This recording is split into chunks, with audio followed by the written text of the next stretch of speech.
Bien, ben, je vous propose de démarrer. Donc, encore une fois, merci à tous les participants d'être avec nous ce soir pour ce webinaire autour d'une expérience extrêmement intéressante qui a été menée au cours de l'année écoulée, qui est la Convention scientifique étudiante sur l'hydrogène. Alors, moi, je suis Michel Salem-Sermanet et je suis le président de l'association Alumni for the Planet qui co-organise le webinaire de ce soir.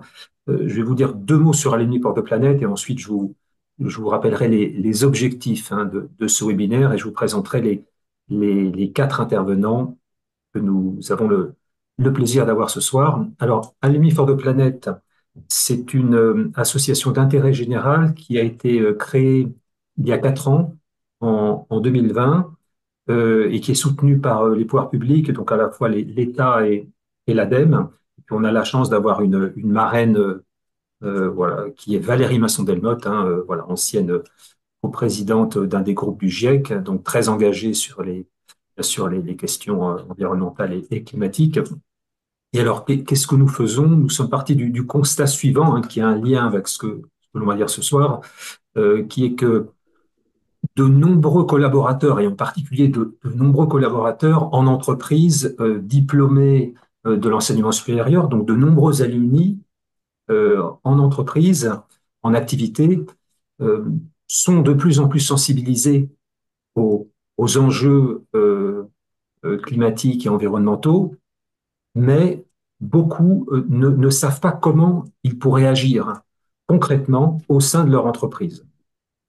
Et face à ce constat, donc on a souhaité coopérer avec de nombreuses associations d'alumni pour organiser des webinaires où on présente de façon très concrète la façon dont un alumni, que ce soit dans son entreprise ou même comme ce soir un étudiant dans son école, peut s'engager personnellement et avec d'autres, souvent, pour mettre en mouvement son entreprise, pour aider à transformer son entreprise de l'intérieur en quelque sorte. Voilà. Et la façon dont nous faisons ça, c'est d'organiser des webinaires où justement on fait témoigner quelqu'un, un collaborateur, qui est en train de le faire.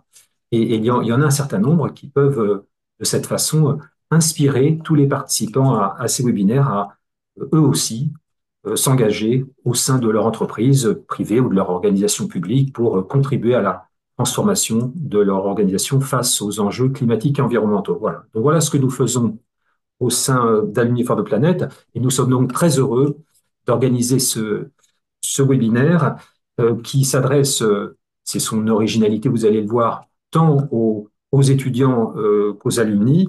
Donc, de quoi va-t-on parler?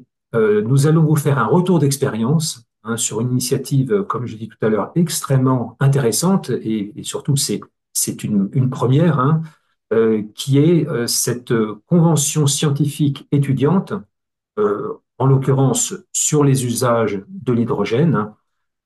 Et ce que nous voulons faire, comme nous le faisons systématiquement, c'est pas simplement vous donner une information, c'est pas enrichir vos connaissances, mais vous donner envie de vous engager demain, que vous soyez alumni ou étudiant, au sein de votre école ou au sein de vos entreprises, en particulier pour monter d'autres conventions scientifiques étudiantes, parce que vous allez voir, c'est extrêmement utile, extrêmement enrichissant et ça peut avoir un impact vraiment très important. Et donc, cette première édition que nous allons vous présenter, comme vous le voyez sur cette diapo, elle a duré à peu près 6 mois. Elle a rassemblé 50 étudiants de très nombreuses écoles universités, 25 écoles universités. Elle a mobilisé de très nombreux experts, un peu comme les conventions des entreprises pour le climat. C'est un peu ce même modèle, mais avec des étudiants. Et on fait appel de la même façon donc à des experts qui viennent d'horizons variés, soit d'entreprises, soit d'organismes de recherche, ou soit des acteurs du monde politique. Et on va le voir, cette convention a débouché sur des recommandations très concrètes et qui ont été saluées par un grand nombre d'acteurs. Alors, pour présenter cette convention, on a quatre intervenants que je vais présenter tout de suite. Donc, d'abord, Bernard Catlin, que on remercie vraiment très, très chaleureusement pour le temps que tu as accepté de consacrer, malgré tes hautes responsabilités dans plusieurs sphères, puisque déjà, je rappelle que tu es président d'ingénieurs et scientifiques de France, hein, et tu diras voilà ce que fait, enfin pour quelles raisons hein, IESF a organisé et a soutenu cette première convention scientifique étudiante. Je rappelle également que tu diriges depuis de nombreuses années la grande société. Hein. Alors, la Société du Grand Paris a changé de nom hein, récemment, mais donc elle n'a pas changé d'objet principal. Hein. Voilà, c'est celle qui va nous permettre bientôt d'avoir des nouvelles lignes de métro du Grand Paris, hein, donc la 15, la 16, la 17 et la 18, etc. Voilà, vous connaissez tous le Grand Paris Express. Donc, encore une fois, merci beaucoup, Bernard, pour le temps que tu nous consacres ce soir. Nous aurons également euh, Aurélien qui a également beaucoup soutenu cette convention.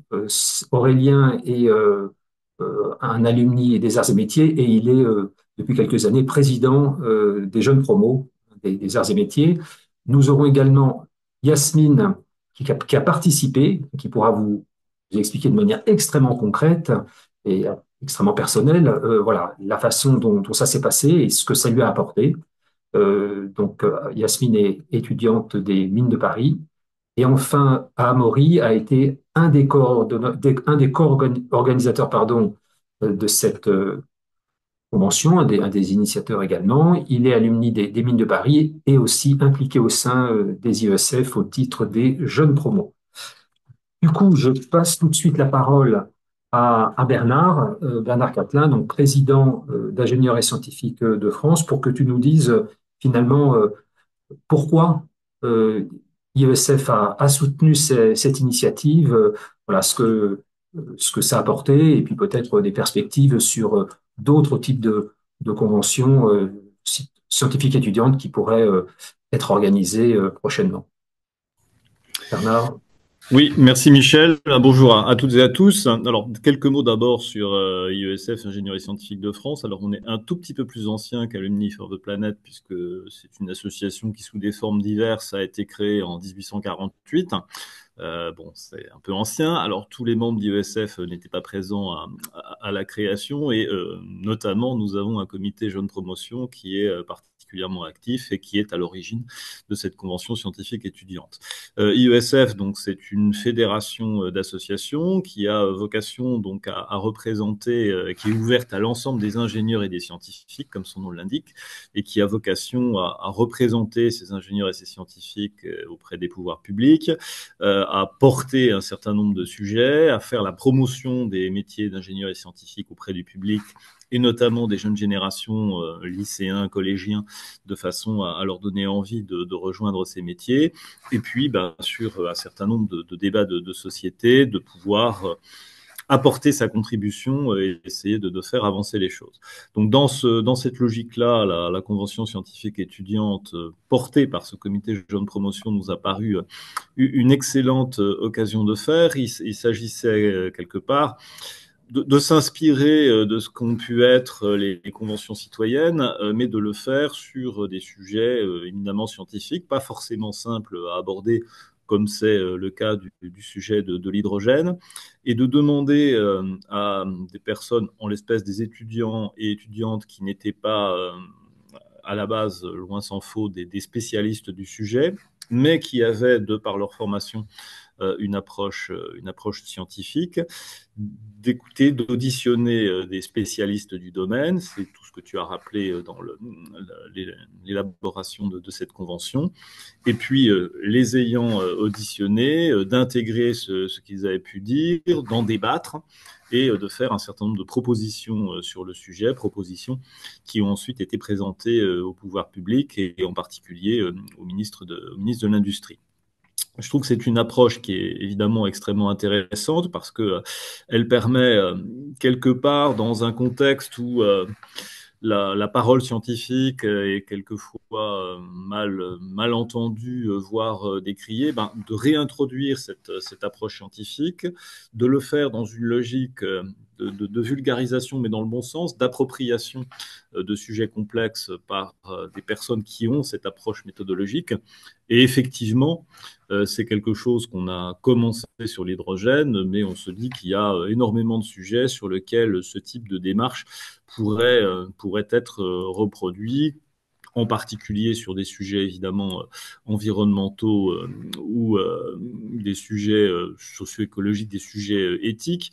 Dans les activités d'IESF, tous les ans, nous faisons auprès des ingénieurs et des scientifiques une enquête, surtout auprès des ingénieurs, sur où ils en sont, quelles sont leurs évolutions, des questions sur leur positionnement au sein des entreprises, des questions sur leur géographie, sur leur salaire, etc.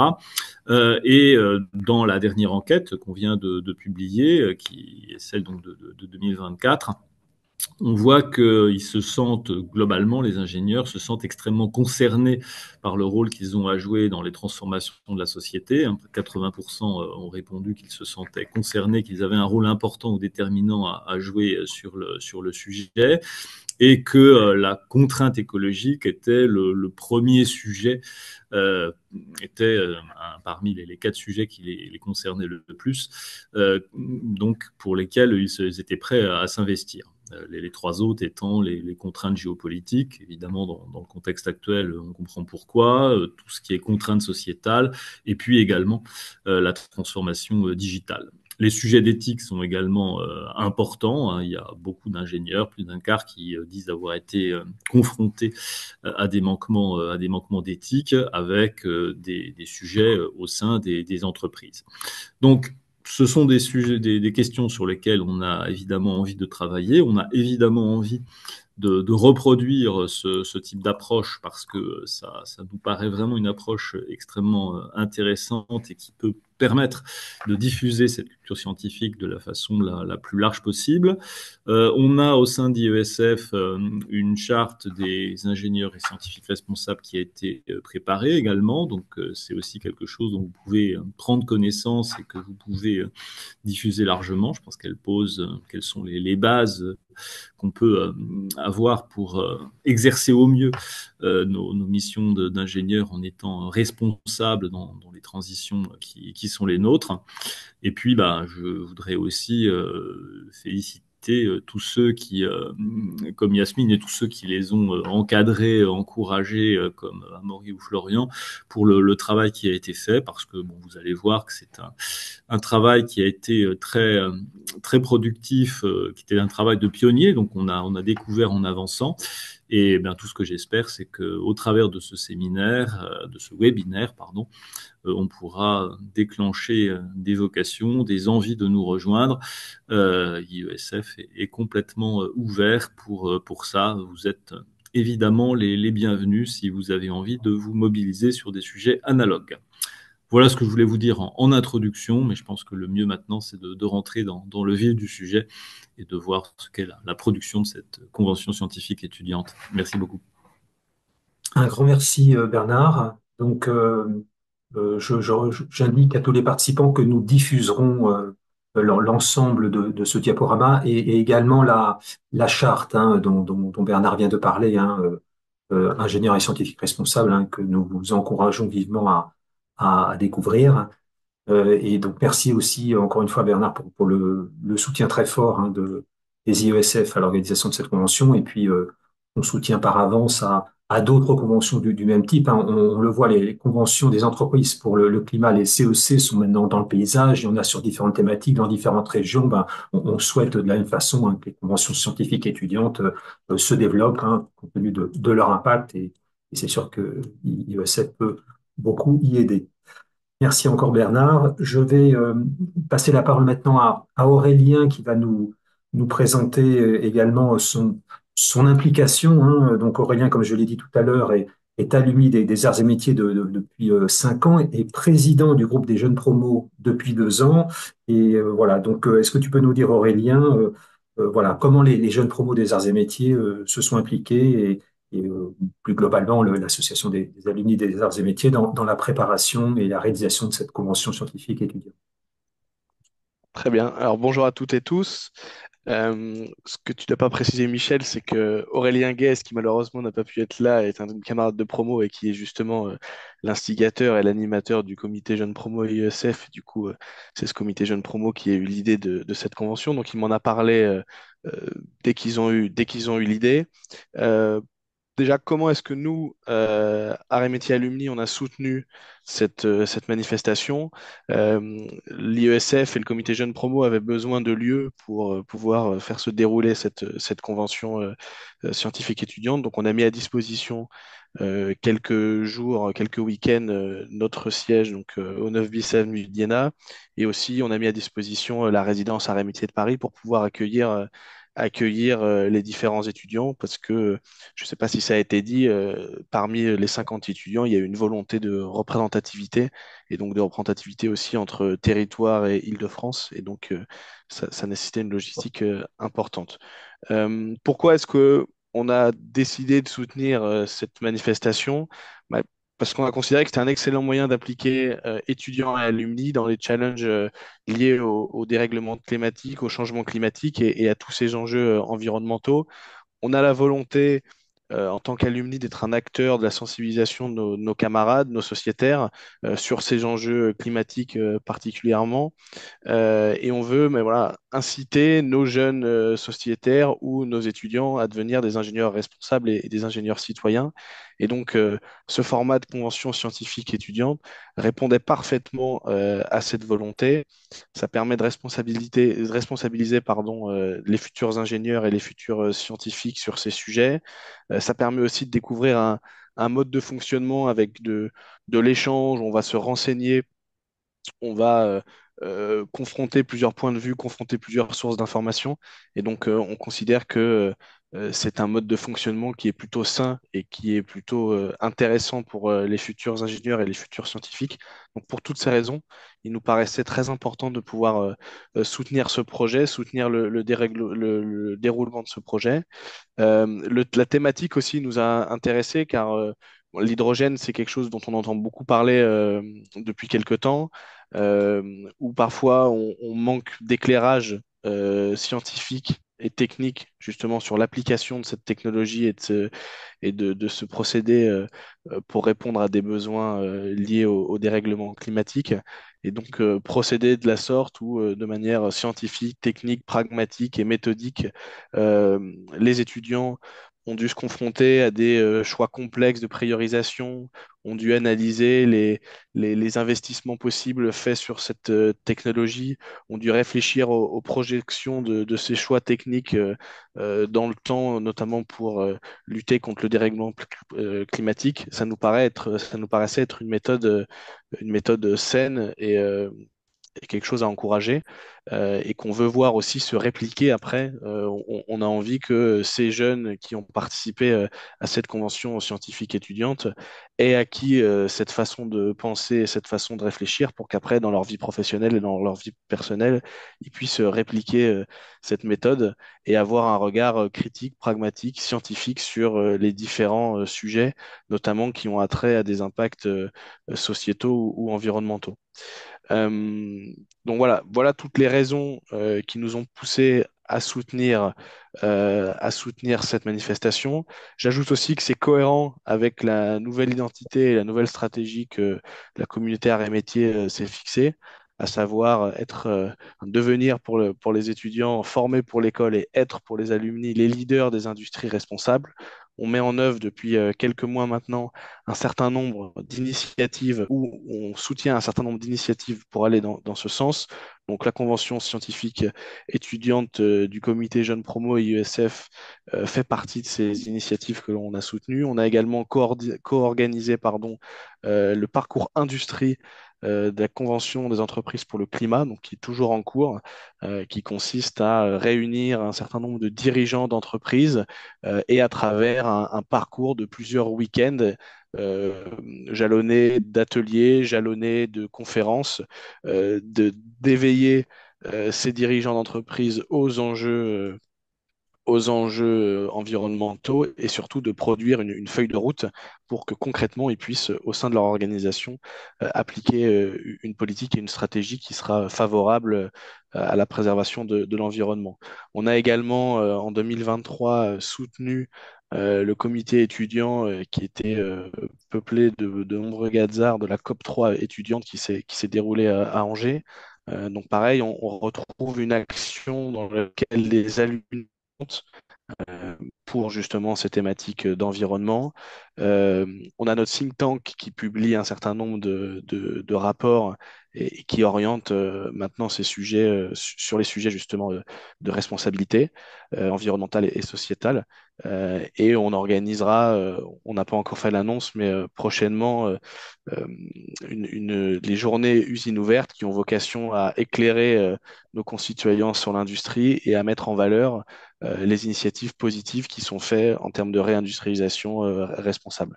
Donc voilà, le soutien de cette convention scientifique étudiant est quelque chose de très cohérent par rapport à tout ce qu'on essaye de mettre en place et quelque chose aussi d'assez original dans la manière d'impliquer des étudiants et des jeunes et de leur redonner, de leur donner ce sentiment de légitimité sur les sujets qui peuplent le débat public.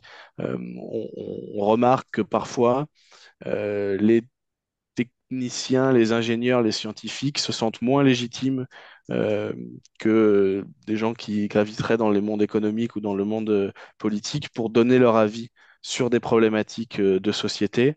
Néanmoins, un bon nombre de problématiques sociétales ou environnementales sont sous-tendues par des enjeux techniques et des enjeux scientifiques. Et donc, ça nous paraît important, toutes ces initiatives qui permettent de rappeler, notamment aux jeunes, qu'en tant que scientifiques, en tant que techniciens, en tant qu'ingénieurs, ils ont une légitimité à porter un regard sur les politiques publiques, sur les choix de société qui sont faits et qui sont normalement sous-tendus par des sujets techniques. Voilà, ils sont légitimes et ils peuvent le faire, ils doivent le faire et j'ai envie de dire c'est leur devoir aussi de le faire et d'agir en citoyen et en citoyen responsable en éclairant ceux qui n'ont pas ce savoir technique et scientifique ou en agissant de manière responsable et éthique dans leurs différentes entreprises, dans leurs différentes organisations. Ok. Donc, voilà dans les grandes lignes la raison de notre soutien. Très bien. Merci beaucoup, Aurélien. Donc, vous voyez, nous avons un petit peu planté le décor, hein. Donc, vous avez vu les raisons pour lesquelles à la fois Ingénierie scientifique de France, par la voix de son président, et puis Arts et métiers alumni se sont très fortement impliqués. Maintenant, nous allons donc rentrer dans le vif du sujet et vous présenter avec donc à la fois Amaury, qui est un des co-organisateurs de cette convention scientifique, et Yasmine, qui y a participé. Voilà, le retour d'expérience de manière détaillée pour vous expliquer comment ça s'est passé et vous donner envie de vous impliquer pour monter de nouvelles conventions scientifiques étudiantes à l'avenir et comme on l'a vu avec le soutien des IESF et d'autres acteurs. Et parce que nous allons donc maintenant rentrer un peu plus dans le détail et sur des sujets peut-être un peu plus techniques, je vais passer le relais pour l'animation à Simon Guillaume, que je remercie vivement. Donc Simon, d'ailleurs, est notre contact, hein, pour Alumni for the Planet et notre contact à Arts et Métiers Alumni, puisque nous organisons régulièrement des webinaires avec cette grande association d'alumni. Voilà, donc Simon, je te passe le relais pour animer donc la présentation plus détaillée par Amaury et Yasmine de voilà comment ça s'est passé et comment vous-même vous pourriez monter des conventions scientifiques étudiantes de la même façon sur d'autres thématiques. Merci Michel, merci, je prends le relais. Et merci d'ailleurs d'avoir tenu le timing, hein. On est approximativement sur notre timing prévu. Alors, je vais faire deux annonces, je dirais, pour le bon déroulement de notre webinaire. Donc, euh, l'un est plutôt sur le fond et l'autre est plutôt sur vos interactions. Alors, sur le fond, on ne va pas aborder, l'objectif de notre webinaire aujourd'hui, c'est de faire un retour d'expérience. Donc, vous allez voir, manipuler beaucoup de notions, celles qui sont affichées à l'écran actuellement, donc qui sont très différentes. Donc, il y a tout ce qui a trait à l'organisation d'une convention scientifique. Donc, vous voyez, on parle d'expertise, d'éthique, de garant, d'intelligence collective. On va parler d'hydrogène, et l'hydrogène, ça devient assez rapidement très technique avec les différentes couleurs d'hydrogène, avec tous les usages qui sont derrière, qui sont très variés. Et puis, on va parler de ce qui a été le cœur du travail de la Convention, c'est-à-dire la priorisation des usages avec des critères de choix qui, comme vous le voyez, sont très, très larges et qui ne sont pas forcément ceux qu'on enseigne dans les écoles d'ingénieurs, enfin, des sujets qu'on enseigne dans les écoles d'ingénieurs. Donc, On ne va pas aborder aujourd'hui le détail de chacune des recommandations. Donc là, je vous renvoie au rapport qui est disponible, hein, vous trouverez toutes les recommandations très, très détaillées qu'on va évoquer aujourd'hui, mais qu'on va pas développer dans le détail. Et donc, voilà, ça c'était la premier avertissement. Deuxième annonce, ça concerne vos interactions. Donc, n'hésitez pas à poser vos questions sur le chat. On va répondre à certaines d'entre elles pendant les interventions. Et pour les autres, on aura normalement, si tout se passe bien, un peu de temps pour des questions-réponses après l'intervention d'Amaury d'abord et ensuite après celle de Yasmine. Voilà. Je vous propose qu'on avance sur le prochain slide. Écoute, Amaury, je te présente rapidement, mais je vais te laisser le soin de le faire plus en détail. Tu vas nous parler donc de cette aventure vue du côté de l'organisateur. Grosso modo, on avait 50 étudiants au départ qui n'étaient pas particulièrement concernés par l'hydrogène. Et vous avez réussi, et c'est ça qui nous intéresse de savoir comment vous avez fait, en 50 ingénieurs et scientifiques beaucoup plus responsables, voire responsables. Et puis, il y a eu ce rapport qui a été, comme on l'a dit, salué par l'écosystème hydrogène et par les parties prenantes. Et là aussi, c'est une nouvelle voix des ingénieurs qui s'est manifestée. Ce serait intéressant de comprendre comment ça s'est fait. Voilà. Donc, je te laisse la parole, Aurélien. Merci d'avance pour ton action pour cette convention et puis ce que tu vas pouvoir transcrire à l'occasion de ce webinaire sur les ingrédients qui ont fait la réussite. Oui, merci Simon. Moi je m'appelle Amaury, j'ai une double casquette ce soir puisque je suis à la fois en représentant d'une association d'alumni de Mines Paris et également membre des ingénieurs et scientifiques de France via le comité Jeune Promotion qui a été créé il y a de ça un peu plus de 2 ans. Donc je vais vous parler de ce projet de convention sous un aspect interne. Voilà comment ça s'est déroulé, d'où ça sort.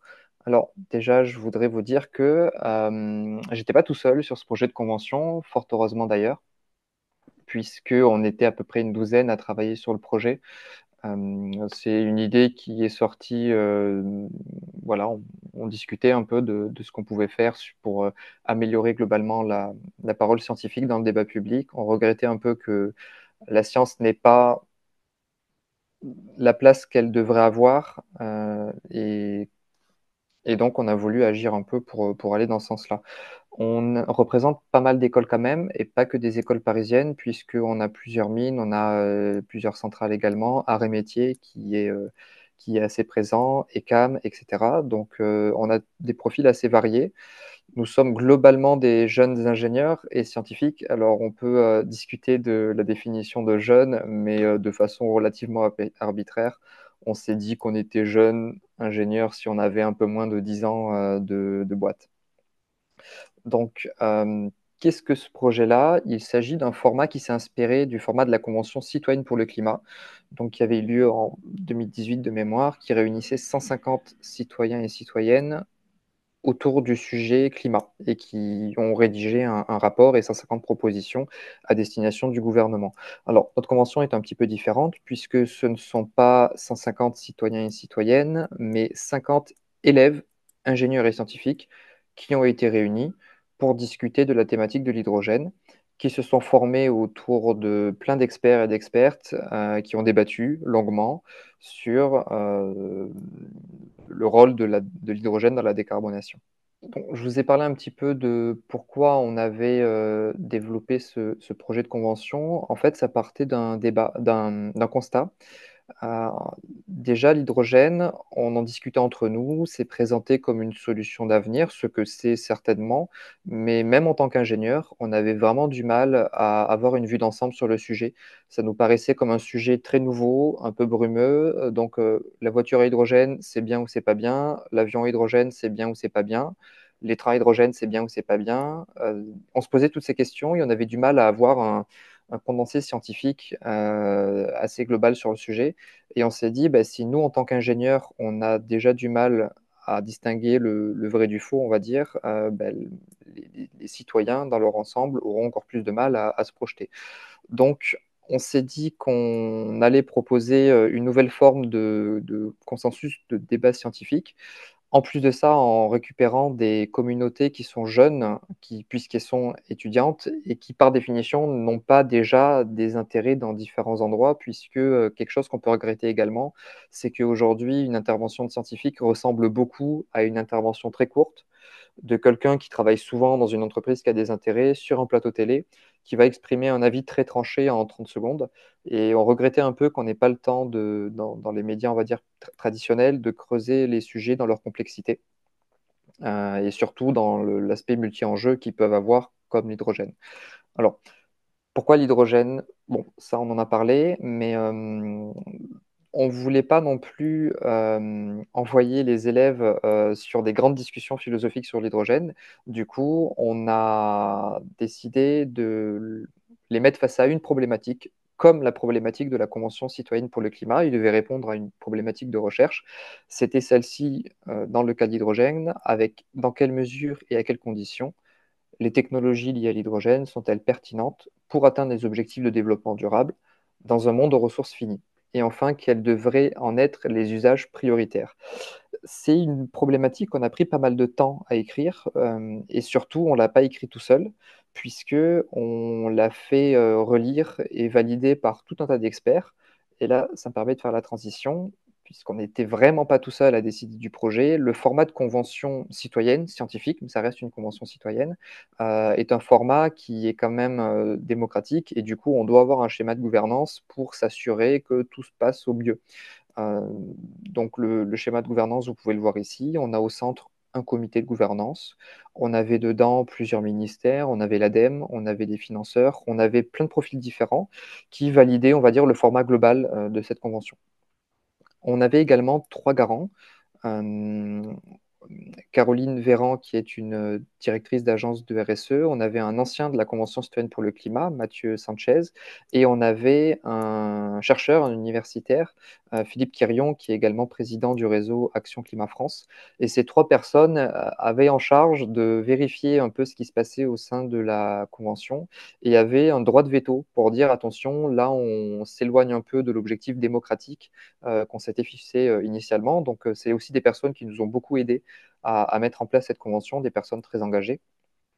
Ensuite, on avait différents comités. On était appuyé par un groupe d'appui et de fact-checking qui nous aidait à vérifier les différents chiffres qui étaient amenés par les intervenants et intervenantes. Un comité de rédaction. Donc là, on a eu une ou deux personnes qui ont aidé les élèves dans leur exercice de rédaction sans pour autant trop influer les résultats. Et enfin, on avait un collège d'experts et d'expertes qui sont justement des personnes qui nous ont aidés d'une part à valider la problématique. Et il y a eu beaucoup d'allers-retours. Par exemple, le sujet dans un monde aux ressources finies, c'était quelque chose qu'on n'avait pas initialement. Et on s'est rendu compte plus tard, avec notamment l'aide des experts, que si on ne rajoutait pas cette problématique-là, on pouvait avoir des grandes dérives et on pouvait aller vers une utopie et passer à côté d'une grande partie du problème. Ce comité nous a également aidé à décider, à organiser le planning, toutes les interventions. On a vu vraiment beaucoup de monde, une trentaine de personnes très expertes de leur sujet qui sont venues face aux élèves. On a parlé à propos d'hydrogène, des usages. C'était vraiment le cœur du projet. Quels usages prioriser si jamais on n'a pas d'hydrogène, assez d'hydrogène pour satisfaire tout le monde? Donc les élèves ont été répartis en 5 groupes de travail. Mobilité aérienne, mobilité routière, mobilité maritime et ferrée, un sujet d'équilibrage du réseau et enfin un sujet industriel. Alors, ce projet de convention, enfin, c'est un projet qui était vraiment très humain. Au final, 90% de mon temps associatif passé sur ce projet, ça a été gérer une communauté, ça a été gérer de la logistique, ça a été gérer plein de choses. Et même pas 10% du temps restant, ça a été discuter un peu des sujets hydrogène. Nous, on a été organisateurs, on n'a pas travaillé dans le sens produit, on n'a pas réfléchi sur l'hydrogène. Ça, c'était le rôle des élèves. Les élèves, justement, ils ont été tirés au sort parmi des volontaires. Donc, on a envoyé en juin 2023, on se met autour d'une table. On se dit, on va faire une convention scientifique et étudiante sur l'hydrogène. On y réfléchit tout l'été. En septembre 2023, on commence à recruter les élèves. Donc, on envoie un lien d'inscription. On voulait que ça soit représentatif dans un exercice citoyen démocratique. On voulait une représentativité école master, thèse pour avoir un panorama assez large de toutes les formations scientifiques qu'on peut avoir en France. Une répartition homme-femme qui a été décidée à la parité, pardon, à la 50% hommes, 50% femmes, et non pas à la représentativité. Ça a été un choix du comité de gouvernance et des garants. Et enfin, d'une répartition géographique, toujours en respectant les chiffres voilà, les statistiques qu'on a sur les, les, les, les, les étudiants et étudiantes en sciences en France, donc 70% qui viennent de différentes régions et 30% de la région Île-de-France. On a sélectionné ces élèves fin octobre, donc on leur a annoncé qu'ils étaient sélectionnés, on a commencé à créer une communauté qu'on a animée tout au long du projet, et on a fait venir cette communauté à Paris pendant déjà 2 premiers week-ends, donc en novembre 2023 et en janvier 2024, sur, on va pas se mentir, des week-ends assez chargés puisqu'ils arrivaient le vendredi soir, on dormait un peu façon scout. Donc on était hébergés, on les remercie encore, par la résidence des arts et métiers. Donc on a passé toutes les soirées ensemble. Le samedi matin, réveil 9h. Et jusqu'à 19h, ils étaient en cours. Donc, ils enchaînaient les conférences toute la journée. C'était 9h, 16h ensuite le dimanche pour récupérer les trains, repartir chez eux et reprendre leur semaine de cours classique plus tard.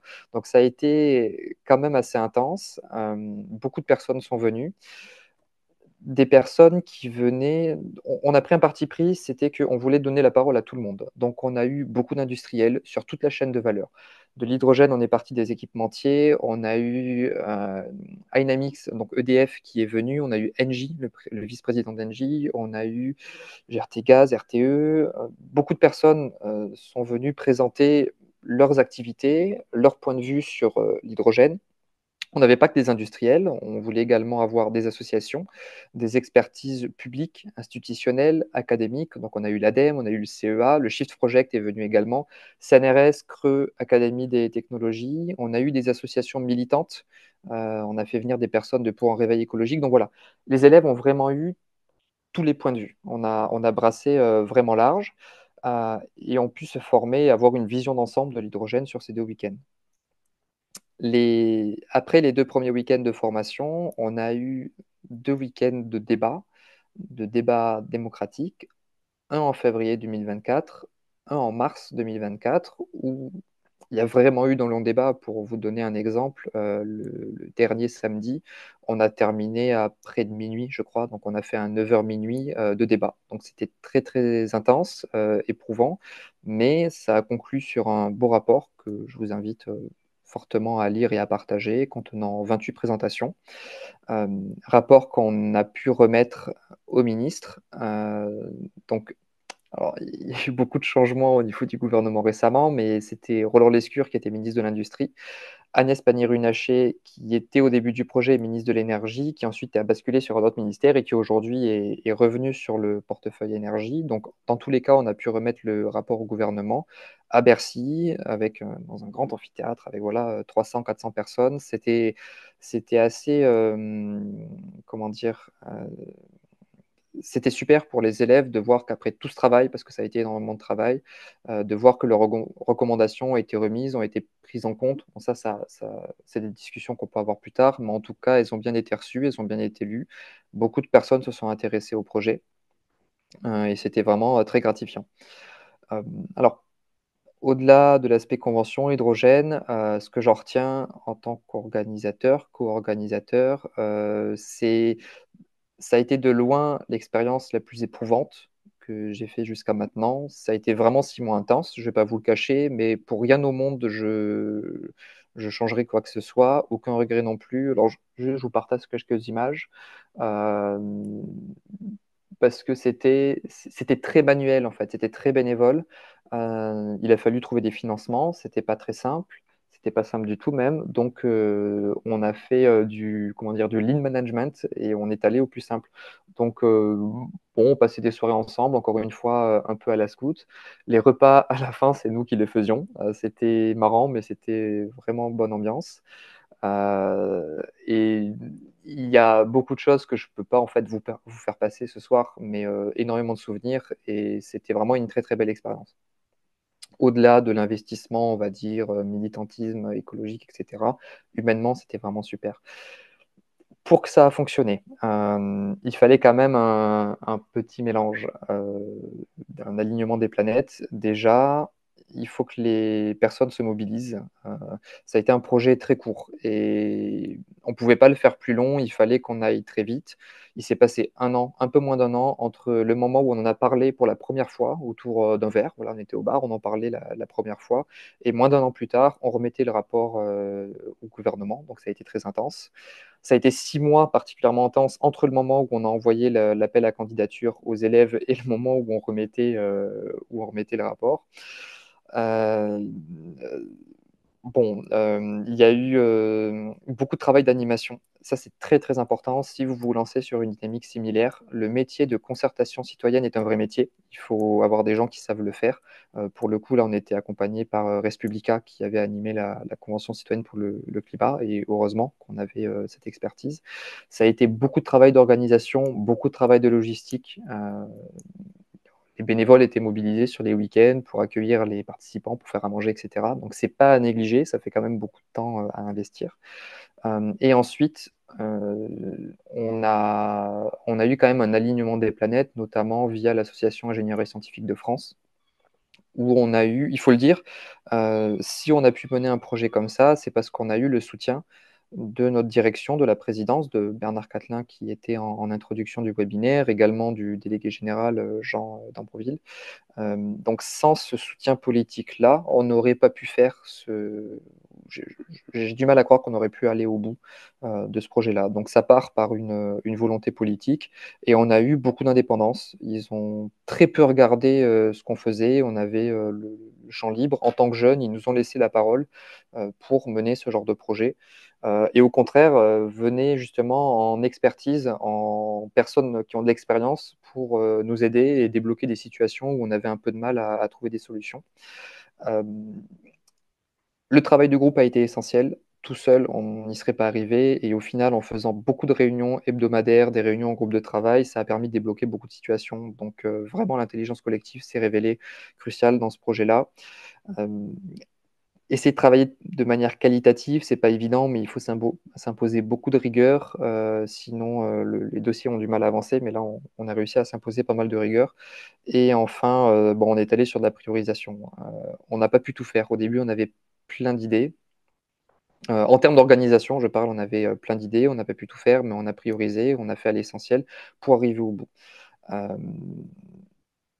et sur le dernier point, c'était essentiel pour nous de parler des usages de l'hydrogène. On se doutait que, et là c'est le moment où je vais passer la parole juste après un temps de questions, je crois, à Yasmine, mais ce qu'on voulait, c'était dans un monde où on n'a pas des ressources illimitées, où l'hydrogène ne sera pas illimité, essayer de guider un peu vers les usages les plus intéressants pour la décarbonation de nos économies, mais pas seulement. Et ça, c'est un point important. On ne voulait pas amener uniquement une vision d'ingénieur sur ça, mais une vision de citoyen, tout en ne parlant pas au nom d'autres collectivités, d'autres communautés comme les économistes ou les personnes qui font des sciences sociales. On voulait avoir un sujet large et qui ne soit pas technico-technique. Et ça a vraiment été une réussite. Et on s'est rendu compte que les élèves ingénieurs et scientifiques qu'on a fait venir, avant de s'exprimer en tant qu'ingénieurs et scientifiques, ils sont exprimés en tant que citoyens et ont été très, très attentifs sur ces sujets de justice sociale. Voilà.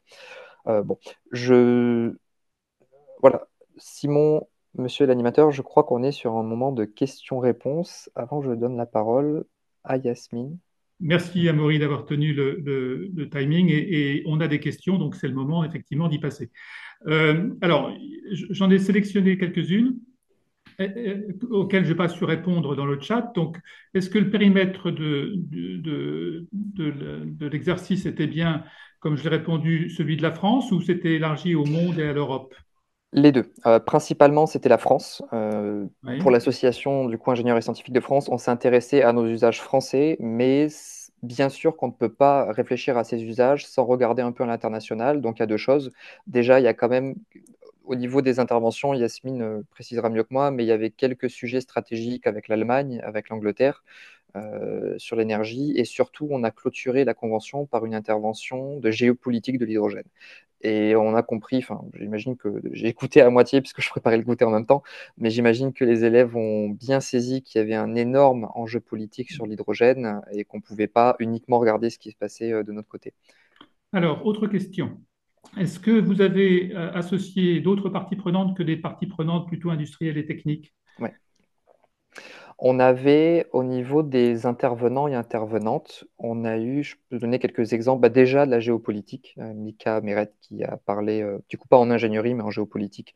On a invité également, du coup, des associations militantes écologiques pour un réveil écologique, qui sont a priori pas sur des sujets technico-techniques.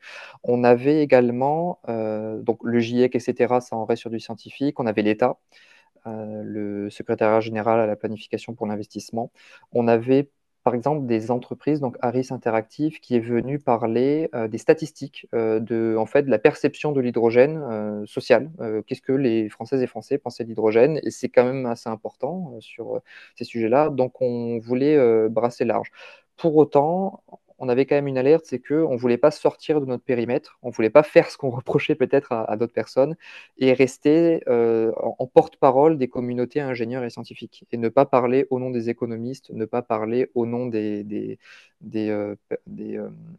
sciences sociales, mais quand même prendre en compte ces sujets-là. Alors, j'ai une question, alors, j'en prendrai encore une et puis après on passera la parole à Yasmine. Mais malgré tout, peut-on avoir une opinion citoyenne si on n'a pas la connaissance technique? Donc, euh, puisque là, c'était le cas d'une convention scientifique étudiante, donc la connaissance technique, elle est là, bon, et puis elle a été renforcée grâce à la mise à niveau à laquelle vous avez procédé au démarrage. Mais sur la question de fond, est-ce que des non-scientifiques auraient pu participer parmi les 50 étudiants avec une contribution significative? C'est assez difficile à dire. Des conventions, du coup, des conventions citoyennes existent, et on a l'exemple de la Convention citoyenne pour le climat, où en fait des personnes qui sont d'une part non scientifiques, mais qui à la base avaient des avis contraires. Initialement, il y avait dans cette convention des climato-sceptiques, des gens qui avaient plein d'avis très tranchés contraires, et au final, en discutant, en se formant, on aboutit à 150 propositions qui sont pas déconnantes.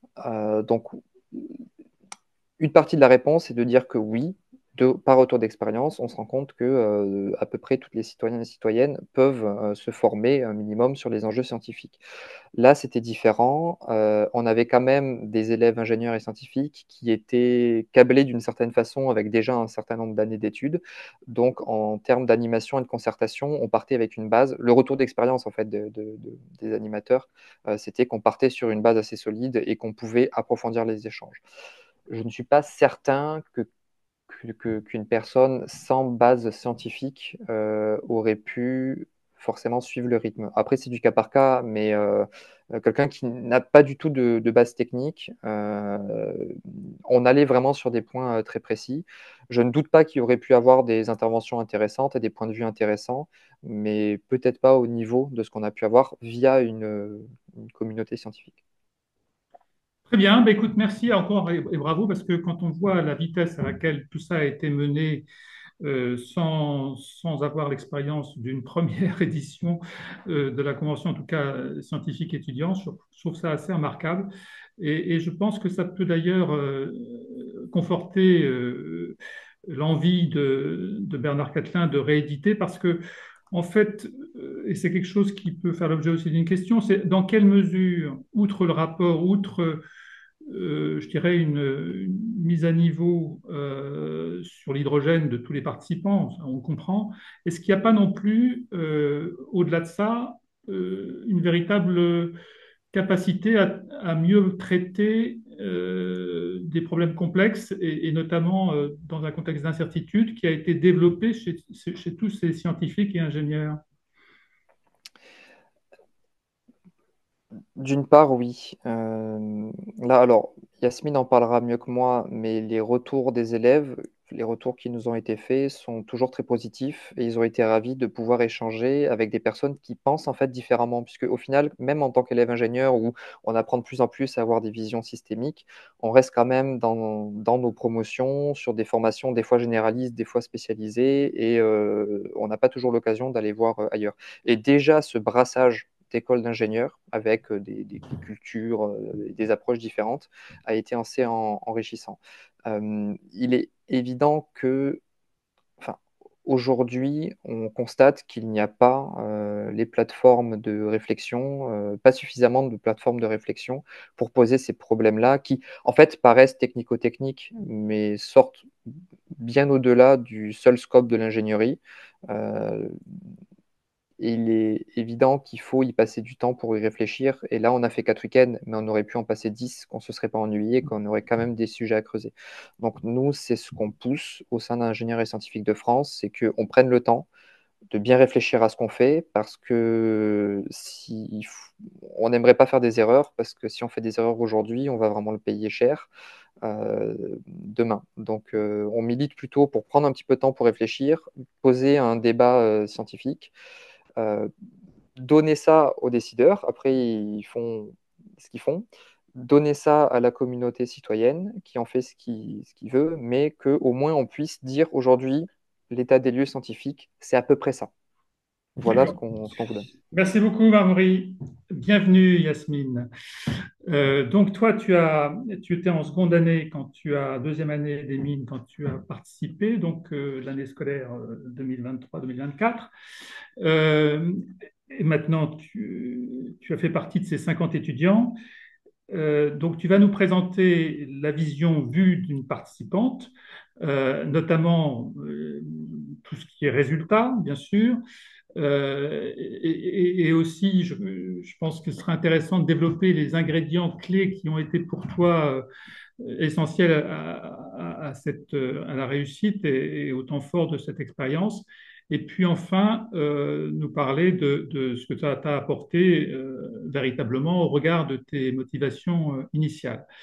Donc, si tu peux nous rappeler juste en préalable, bon, qui tu es et qu'est-ce qui t'a amené à t'intéresser à cette convention. Et puis après, eh ben, écoute, je te laisse présenter donc cette vision d'une participante de la convention.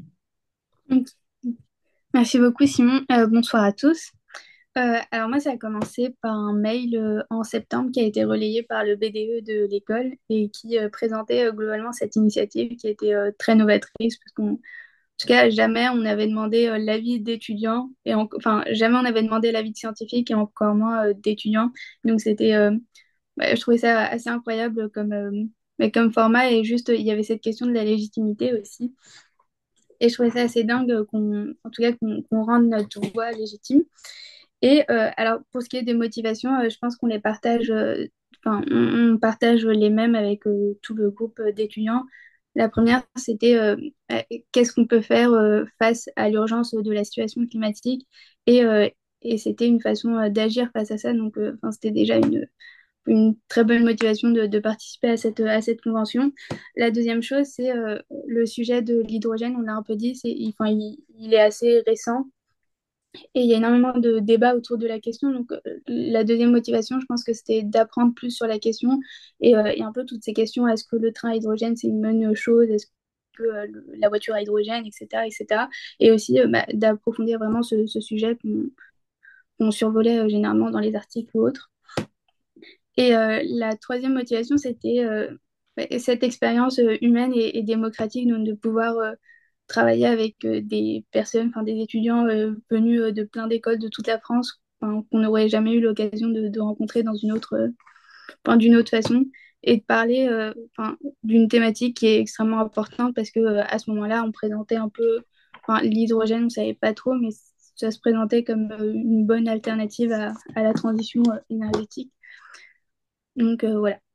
Euh, je peux vous présenter rapidement les résultats. Je ne sais pas si Amaury, tu peux passer. Je crois que c'est toi qui as la main. Ouais, trop bien, merci.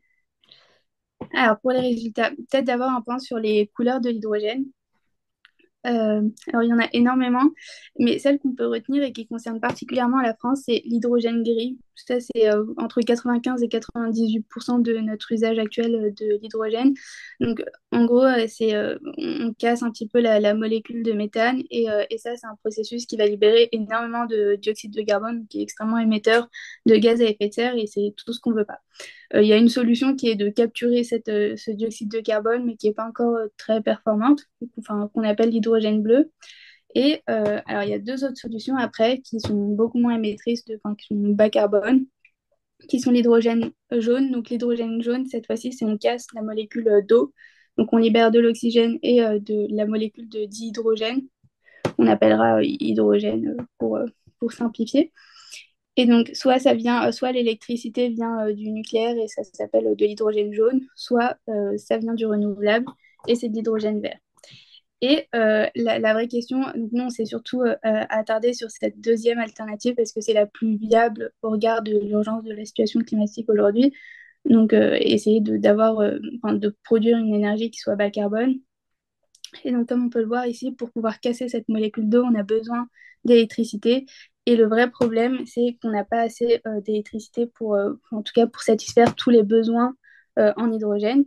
Et de ce constat-là est née la nécessité de prioriser des secteurs. Et puis, une des recommandations principales, je pense, de ce rapport, c'était que, OK pour l'hydrogène, mais le premier prérequis, c'est la sobriété dans tous les domaines. Est-ce que tu pourrais passer, Maurice? Alors ça, c'est un exemple de planning. Donc Amaury en a parlé assez rapidement. Le premier week-end, il était dédié à vraiment comprendre les enjeux, notamment de la production, du stockage et de la distribution de l'hydrogène. Et alors après, on n'en a plus parlé. On s'est surtout beaucoup, beaucoup intéressé aux usages en se séparant en 5 groupes thématiques. Donc, moi, par exemple, j'ai travaillé dans le groupe industrie, donc je me suis intéressée à cet usage-là. Est-ce que tu peux passer peut-être à Maurice, s'il te plaît? Merci. Voilà. Et alors, nos recommandations, on en a formulé 28. Donc, on en avait 6 pour la production, 2 pour la distribution, la stratégie. Alors, 13 pour les mobilités, ça concerne vraiment toutes les mobilités, c'est pour ça qu'il y en a beaucoup. 5 pour l'industrie et 2 pour l'équilibrage du réseau. Donc, et alors pour les recommandations, globalement, on a fait un peu une échelle pour répondre à notre problématique qui était comment on priorise ces usages-là parce que la problématique sous-jacente, c'est qu'on n'a pas assez d'hydrogène à mettre à disposition à tous ces usages. Donc le premier usage prioritaire, c'était l'industrie. Alors pourquoi l'industrie? Parce qu'aujourd'hui, on est entre 95 et 98% en tout cas de l'hydrogène utilisé qui vient du vaporeformage et donc qui est extrêmement émetteur de carbone. Donc l'urgence actuelle, c'est de remplacer cet hydrogène gris qui est extrêmement émetteur, pas de l'hydrogène qui soit bas carbone, de l'hydrogène. Et alors pourquoi l'industrie? Donc d'abord pour cette première raison. La deuxième raison, c'est qu'ils maîtrisent les enjeux autour de la sécurité. Ça, je sais que ça fait beaucoup de débat autour de la question de l'hydrogène. Et le troisième élément, c'est que l'industrie, elle est localisée sur certains sites en France, donc c'est beaucoup plus simple d'organiser la production et la distribution. Hop. Et donc après, on va avoir la mobilité maritime parce que c'est une flotte qui est très compliquée à électrifier et surtout qui profite à beaucoup de monde et qui génère beaucoup de métiers, enfin, de travail. Et donc en moins prioritaire, on va avoir la mobilité aérienne et la mobilité routière lourde. Et après, on est passé au non prioritaire. Le non prioritaire, on va avoir l'équilibrage du réseau. Alors ça, c'est pour une question de rendement. On va avoir un rendement très très faible quand on essaye en tout cas de greffer l'hydrogène pour essayer d'équilibrer le réseau. La mobilité maritime pour des très courtes distances et la mobilité ferroviaire, ça on y reviendra juste après. Donc je ne développe pas plus que ça. Et une recommandation était de ne pas développer la mobilité routière légère, donc pas la voiture à hydrogène. Est-ce que tu pourrais passer à moi? Ouais. Donc, on a fait un zoom. Il y avait 28 recommandations. On en présente 2 assez rapidement. Alors, ça, c'était la recommandation 6 et qui était de favoriser l'hydrogène vert et rose. Alors, l'hydrogène rose, c'est la même chose que l'hydrogène jaune. C'est l'électricité qui vient du nucléaire dans le but de les rendre compétitifs pour des usages prioritaires. par une action forte de l'État. Alors, l'autre problème de la production à l'hydrogène, c'est qu'on en a certes pas assez, mais l'autre problème, c'est que ça va coûter beaucoup plus cher que de l'électricité issue du nucléaire. Donc, par action forte de l'État, on entend essentiellement des subventions, sinon ça va pas être possible, c'est ce qu'on écrit juste en dessous. On a vraiment une grosse différence entre les deux, enfin, on a un facteur 2 à 3, voire plus, euh, pour, euh, pour l'hydrogène gris. Euh, et puis, on a toujours cet enjeu-là. Comme notre usage prioritaire était l'industrie, enfin, en tout cas, on a une réelle nécessité de rendre cet hydrogène-là intéressant et compétitif vis-à-vis des autres voies. Ok. Et la deuxième recommandation, je crois qu'il y avait une question là-dessus dans le chat, c'était ne pas prioriser le développement du train à hydrogène en France. Alors pourquoi? La première raison, c'est qu'aujourd'hui, le train correspond à c'est 0,5% des émissions de carbone du secteur. C'est très très peu, en sachant que globalement sur les territoires français, on a 80% des lignes qui sont électrifiées. Donc il reste 20%. 20%, c'est souvent des trajets à courte distance et donc qui ne nécessitent pas énormément d'autonomie. Et c'est pour ça qu'on pourrait privilégier les batteries plus que l'hydrogène. Et l'autre sujet, c'est que, bah, comme on l'a dit, on n'aura vraiment pas assez d'hydrogène pour subvenir à tous ces besoins, enfin, et pour répondre aux besoins de tous les usages qu'on a cités au début. Et donc, justement, l'idée, c'était de flécher plutôt l'hydrogène pour l'industrie et le transport maritime plutôt que pour le train. Voilà, l'idée, c'est de revenir sur les ingrédients de la réussite. La première chose, c'était de se former. Là, on a énormément appris sur ces questions-là, notamment sur les questions des couleurs de l'hydrogène, mais enfin, de comment on produit, comment on stocke, comment on distribue ça. Et on a aussi beaucoup confronté à les points de vue. Moussa Amori l'a bien expliqué, mais il y avait énormément enfin, de parties prenantes et même de parties pas du tout prenantes sur la question. Et alors, l'autre chose qui est extrêmement intéressante, c'était surtout de partager, enfin, de débattre sur la question. On n'avait pas du tout forcément les mêmes avis là-dessus. Et enfin, le sujet, c'était bah, comment on arrive à un consensus, comment on arrive à formuler ces 28 recommandations. Alors, on a quand même mis on les a votées à la fin, toutes ces recommandations. Donc là, on avait mis les résultats. On n'était pas toujours d'accord en 100%. Mais l'idée, c'était quand même d'arriver sur le rapport, sur la rédaction même du rapport, à un consensus. Et sur ce qui a été écrit, on était globalement enfin, tous d'accord. Et ça, c'était extrêmement intéressant comme expérience, en tout cas, de débattre enfin, et de le faire correctement.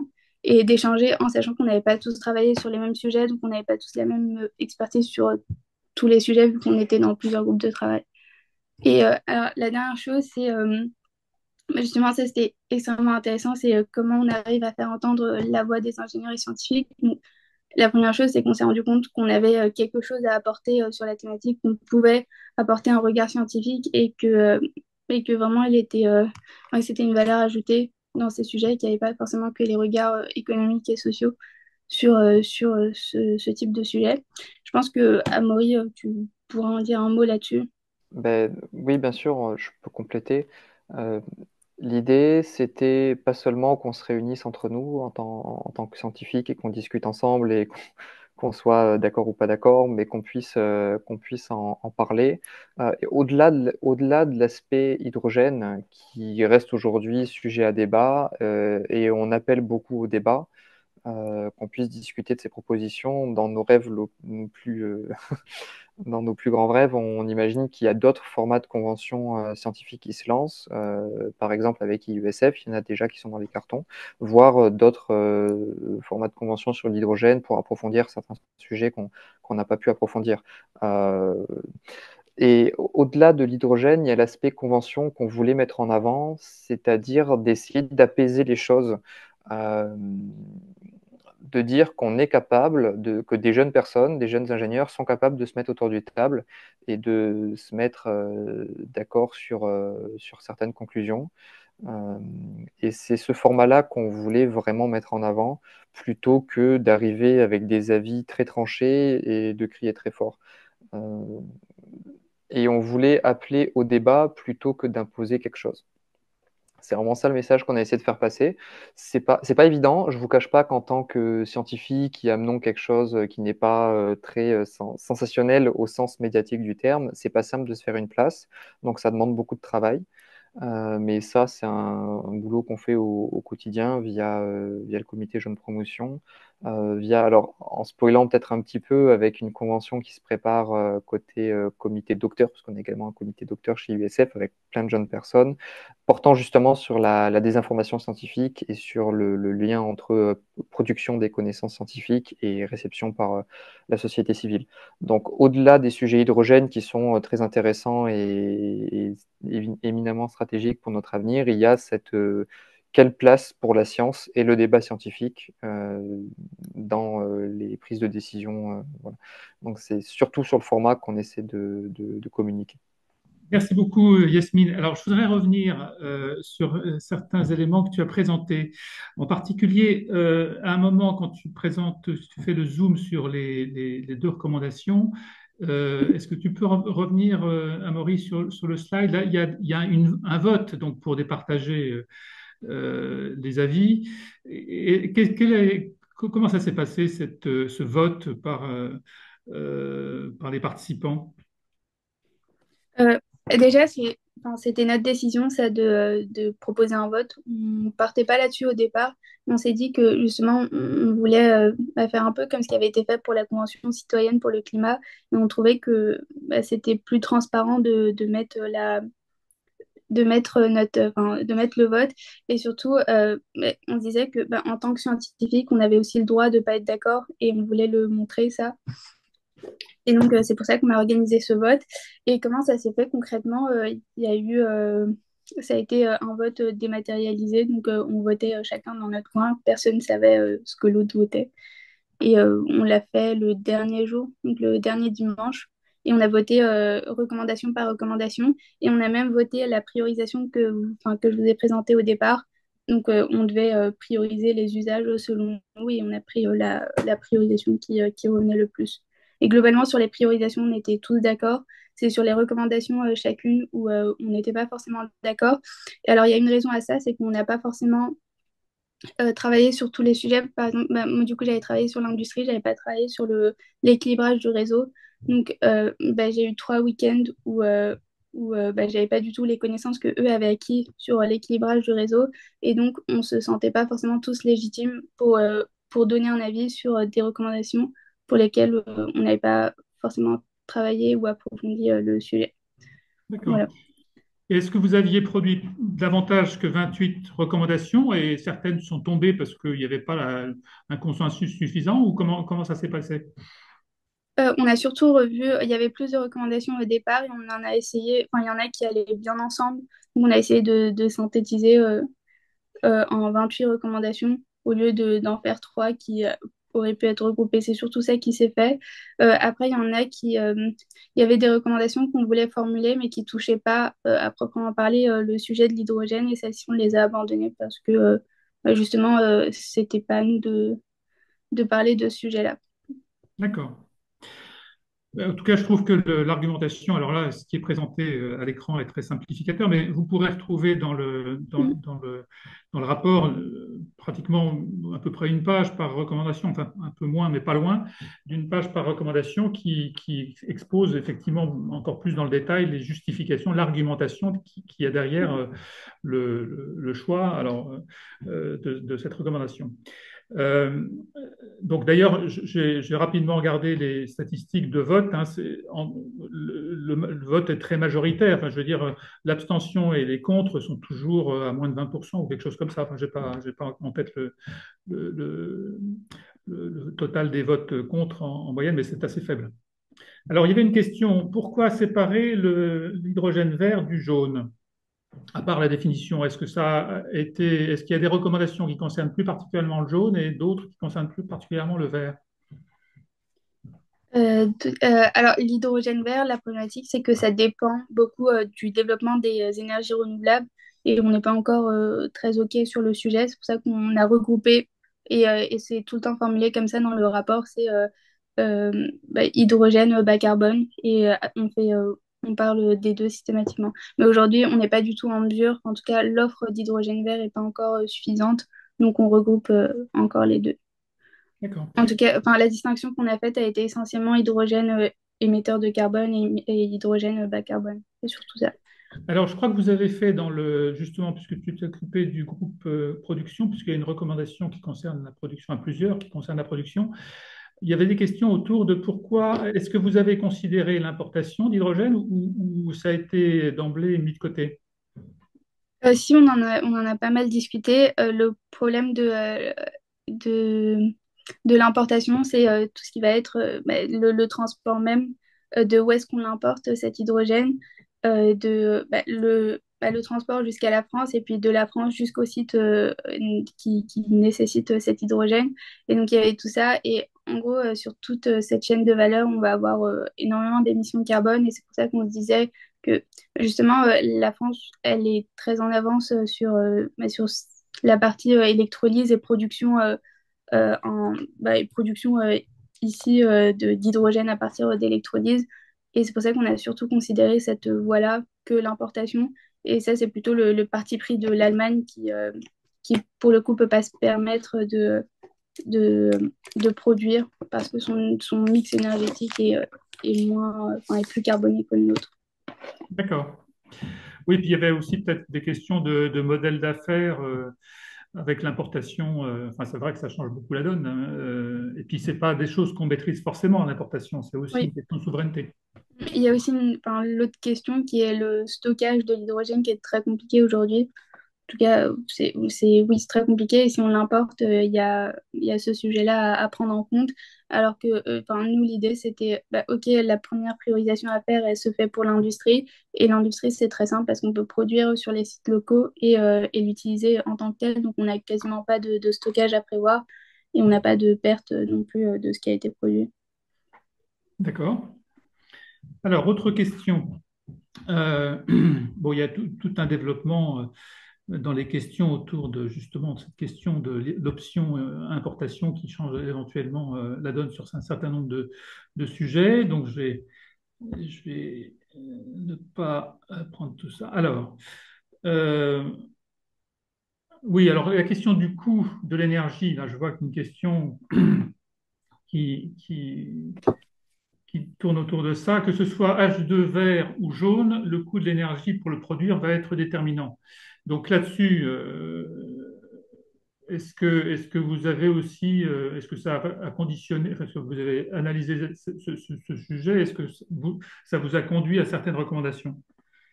Oui, le coût de l'hydrogène, c'est justement à deux tiers jusqu'à trois quarts, il est dû au prix de l'électricité. Et c'est pour ça que, dans la première recommandation, la recommandation 6 on avait mentionné qu'une action forte de l'État était nécessaire.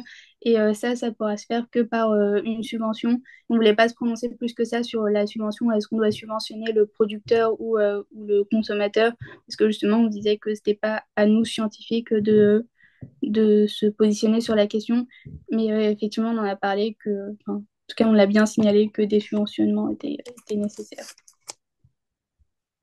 D'accord. Je fais le tour des questions qui sont sur le chat. Alors, encore une fois, hein, je dis ça amicalement à mon ami Jean-Paul Reich, là, qui parle beaucoup de son expérience et de ses connaissances, hein. Je crois qu'il a contribué d'ailleurs à, à la Convention scientifique hydrogène.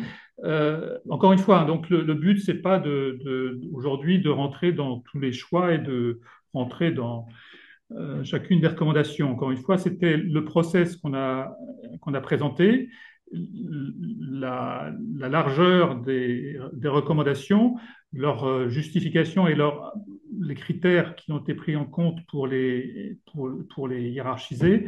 Et c'est là-dessus qu'on souhaite focaliser un peu nos échanges. Euh, est-ce que Amaury, tu as repéré des questions dans le... Ouais, il y a dans un le chat. commentaire qui est super intéressant sur lequel je voudrais rebondir. On dit que sur le site de la Convention, il y a marqué soutenu par Engie, mais qu'il y a quand même un comité de garants qui s'assure de l'indépendance du projet. Alors, il y a deux sujets. Déjà, pour être précis, soutenu par Engie, en fait, on a participé on a mis une plateforme Ulule puisqu'à un moment, on manquait vraiment d'argent et on avait peur que le projet s'arrête. Et du coup, on a fait un financement participatif. Et avec ce financement participatif, on a candidaté à un appel à projet d'Engie. En fait, Engie a bondé de 3 000 euros. C'est complètement accessible, nos chiffres. A bondé de 3 000 euros la cagnotte de 15 000 euros de Ulule. Et la contrepartie, c'était qu'on marque sur le site soutenu par Engie.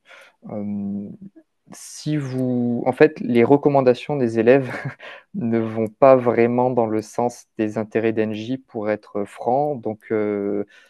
Si c'est un moyen de montrer qu'il n'y a pas eu d'ingérence de la part d'Engie, par contre, ils ont eu le droit à la parole. Franck Le Baron, VP d'Engie Hydrogène, est venu présenter, ça s'est très bien passé. Il était ravi d'avoir des échanges aussi constructifs avec les élèves. À la fin du projet, il a dit qu'il était triste que les élèves n'aient pas trop pris son point de vue, mais en même temps, ça faisait partie du jeu et il était content d'avoir pu présenter. Oui, et pour le financement, ben en fait, il n'y a pas le choix. Sans financement, on fait rien. Donc là, si on n'avait pas passé des nuits entières à chercher des financements à droite à gauche, on a eu de l'argent public, on a eu de l'argent privé, tout est marqué sur le rapport, tous nos financeurs sont marqués sur le rapport. Ben, si on n'avait pas pris certains sous d'argent privé, ben, il n'y aurait pas eu de convention, tout simplement, pour être très direct. Quel est le modèle idéal de la CSE? En fait, si on peut être financé, c'est un message subliminal que j'envoie, par de l'argent public, ça serait magique. Vous connaissez la situation des caisses de l'État, c'est pas simple. En fait, on est toujours à jongler entre faire attention qu'il n'y ait pas d'ingérence extérieure, et ça a été le rôle du comité des garants. Et franchement, on est OK sur la convention, ça s'est très bien passé. Et en même temps, il faut trouver des sous. C'est pour ça qu'on a créé le comité des garants. Et ils ont fait leur boulot sur l'ingérence. Oui, visiblement d'ailleurs, cette capacité à résister aux influences des experts ou des partenaires étonne dans le chat là. Mais je crois que d'ailleurs l'intérêt même d'une convention scientifique étudiante, c'est-à-dire que on a des participants qui sont assez indépendants, et qui sont beaucoup plus indépendants que des actifs, hein, qui sont tous dans l'un ou l'autre travaillent pour l'une ou l'autre des parties prenantes et qui, même s'ils ont une éthique professionnelle remarquable, ont tout à fait raison de défendre les intérêts de leur employeur. Donc, ça, c'est très intéressant de voir qu'il y a une partie des échanges qui traitent de ça, là, qui traitent de un peu d'incrédulité par rapport à une certaine euh, euh, capacité spéciale qu'auraient les étudiants et les comités des garants à instaurer vraiment un raisonnement éthique et le plus scientifique possible, ce qui bien sûr est la condition pour que il s'impose, enfin il s'impose, ou en tout cas il soit légitime. Euh, Alors, on a parlé du budget, je ne sais pas si il y avait une question là-dessus, je ne sais pas si tu as répondu, Amaury, dans le chat ou pas. Je- euh, Mince, j'ai peut-être loupé une question sur le budget, mais si c'était combien ça coûte, ça a Oui. coûté 100 000 euros, sachant que la quasi-totalité est partie sur l'animation de la convention, sur les billets de train, sur les repas également, sachant que les premiers week-ends, on était à 5 000 euros par repas, et les derniers week-ends, c'était 500 euros pour 50 personnes parce qu'on cuisinait, si vous voulez tout savoir. Et pour Bravo. info, Bravo. la Convention citoyenne pour le climat, c'était 5 millions d'euros Oui, c'est de ça, oui. budget. Oui, ça n'a rien à voir. Donc, ils auraient beau être 150 au lieu de 50, c'était autre chose. Euh, donc, oui, c'est ce que j'ai noté, c'est que vous aviez utilisé vraiment toutes les ficelles du Lean pour rentrer dans les délais, dans le budget. Bravo. C'était en plus très apprenant de ce côté-là. Euh, alors oui, alors, je crois que enfin, Yasmine a abordé plus ou moins cette question-là, de l'existence d'une communauté active, un collectif, ou je ne sais pas, des alumni, entre guillemets, de la CSE H2. Est-ce que ça existe? Est-ce que vous envisagez de le faire? Et est-ce que ça aurait un sens? Euh, Ça existe déjà. Yasmine, je sais pas si tu veux, n'hésite pas à rebondir sur ce que je raconte, mais là, on a une communauté. En fait, on avait un groupe WhatsApp hein, pour échanger sur des sujets technico-techniques il y a du retard sur le train, si ça. Donc, cette communauté, elle existe. On échange assez régulièrement de divers sujets. Ensuite, par exemple, pour la Convention citoyenne pour le climat, il y a une communauté aujourd'hui qui s'appelle les 150, qui, je ne sais pas à quel point elle est active. Pour l'instant, les seules occasions qu'on a eues pour se revoir, c'était soit dans des événements comme ça, où on intervenait organisateur-élève, soit maintenant on est devenus amis. On a passé du temps ensemble et quand on se recroise dans certaines villes, on va boire un coup ensemble. C'est pas impossible qu'on remobilise la communauté et pourquoi pas qu'il se passe quelque chose avec cette communauté d'ici quelques mois ou quelques années. D'accord, merci. Je crois il est l'heure de penser à conclure. Donc, encore merci à vous quatre d'avoir témoigné ainsi de votre expérience et j'espère que, comme l'indiquait Bernard Catlin, ça donnera des idées pour d'autres conventions scientifiques étudiantes ou d'autres conventions scientifiques, pas forcément que étudiantes. D'ailleurs, je pense que ce serait tout à fait envisageable également pour des actifs, avec le bémol près que je citais tout à l'heure, à savoir, quand on est actif, ça veut dire qu'on a un employeur et que c'est peut-être un peu moins facile d'être tout à fait indépendant, je dirais, dans son expression. Voilà, je vous remercie encore. Je vais laisser la parole à Michel pour conclure. Je vais peut-être passer le slide, enfin si tu peux passer à Maury le slide suivant pour vous citer, oui celui-là, les ressources qu'on va mettre à votre disposition à travers d'ailleurs le slideshow qu'on vous enverra là, et là, vous avez des liens derrière qui vous permettent d'accéder à la fois au rapport d'abord, c'est quand même le plus important.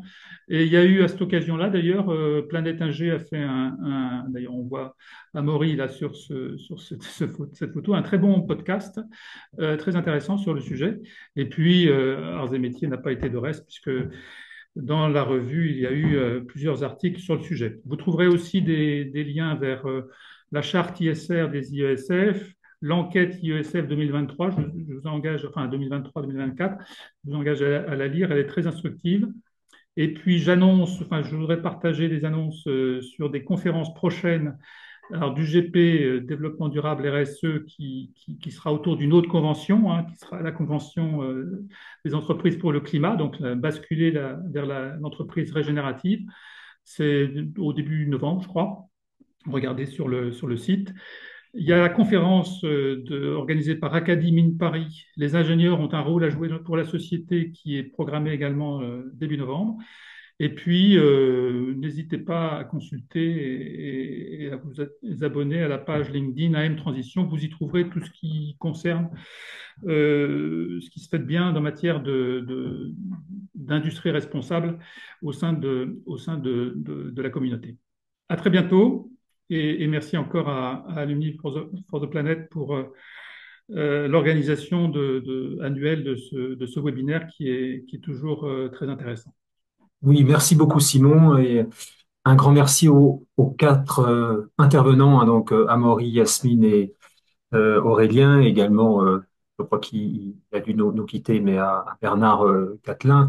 Euh, Peut-être juste aussi quelques annonces entre guillemets, hein. J'indique simplement que chaque mois, nous organisons des webinaires de différents types, hein, au niveau d'Alumni for the Planet avec différentes associations d'alumni. Donc, vous retrouvez le calendrier sur notre site internet, hein. N'hésitez pas à vous y inscrire. Ce sont des webinaires qui sont gratuits, hein, comme celui de ce soir, et qui vous aident à la fois comprendre comment vous pouvez vous engager au sein de votre entreprise ou organisation quel que soit son statut, hein, public ou privé, mais également comment vous pouvez échanger en petits groupes une fois que vous êtes engagé, que vous rencontrez naturellement des difficultés, comment vous pouvez les surmonter en échangeant avec d'autres personnes qui, de la même façon, sont en train d'essayer mettre en mouvement leur entreprise de l'intérieur. Vous avez bien compris que c'est notre ADN et notre conviction qu'il y a un besoin, en tout cas, de la part de nombreux collaborateurs, hein, qui souhaitent agir dans leur entreprise, mais qui ne savent pas comment ou qui pensent qu'ils ne pourront pas avoir d'impact. En fait, c'est possible. Voilà, on veut leur démontrer que c'est possible. Et vous avez vu dans l'exemple de ce soir, une des façons de vous impliquer, hein, en tant qu'alumni ou étudiant, hein, c'est d'aider à organiser d'autres conventions scientifiques étudiantes sur d'autres thématiques, hein. Et puis, on est très heureux que les IESF vont aider, hein, à organiser de nouvelles conventions de ce type. Et je finirai juste en disant que finalement, on en avait parlé dans le cadre de la préparation du webinaire de ce soir, euh, au-delà de l'organisation de ces conventions scientifiques étudiantes, ce que vous avez vu comme méthode, comme format ce soir, s'applique à tout un tas d'actions que vous pourriez engager aussi dans votre entreprise, hein. Mener des actions à plusieurs en intelligence collective, rechercher un consensus le plus démocratique possible, travailler en collectif de manière éthique, prendre en compte des sujets techniques, mais plus largement avec la dimension écologique, économique, sociale, etc. Finalement, tout ça, c'est la seule façon aussi d'engager une action transformante et durable au sein de l'entreprise. Donc, vous voyez, c'est à la fois ce qui vous a été donné ce soir sont des pistes pour vous impliquer dans l'organisation de nouvelles conventions scientifiques et étudiantes, mais aussi de manière plus générale pour vous engager au sein de votre entreprise ou organisation et pour essayer de l'intérieur de les mettre en mouvement par rapport à ces grands enjeux écologiques qui sont si importants. Voilà. J'espère en tout cas que ça vous a plu. Le chat et le débat montrent que c'était le cas, je pense, et que ça va vous inspirer pour vous engager rapidement à votre tour. On vous enverra le diaporama. Vous aurez en copie les adresses mail des intervenants. Donc, n'hésitez pas à les contacter si vous souhaitez vous engager dans l'organisation de nouvelles conventions scientifiques étudiantes, hein, puisque il y en aura, c'est sûr. Et par ailleurs, si vous souhaitez euh, vous impliquer comme bénévole au sein de l'association Alumni for the Planet, n'hésitez pas à nous contacter, en particulier notre chef de projet, Florian, qui enverra ce mail. Voilà, merci beaucoup. Merci encore aux intervenants de très grande qualité. Merci à Simon pour l'animation et très bonne soirée à toutes et tous.